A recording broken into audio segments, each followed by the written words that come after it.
Yeah, I think it was 19. Boy, that's hard to believe because it Yeah, was right before that goofy COVID hit. yeah.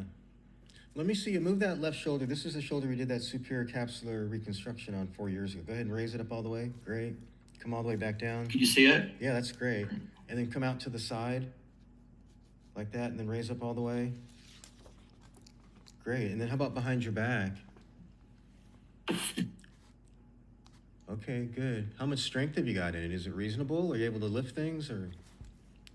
Yeah, it's pretty much normal. It gets tired kind of quickly, Mm-hmm. but I mean I can't tell much of a difference from when like original. Okay, good. I mean it's really a magnificent repair. Good. So you would do that again, I take it, based on this result. You've done really Oh well. yeah. Do they use a hamstring ligament for that? No, it was Or do they actually use it? it was actually a dermal graft, so it was actually human skin.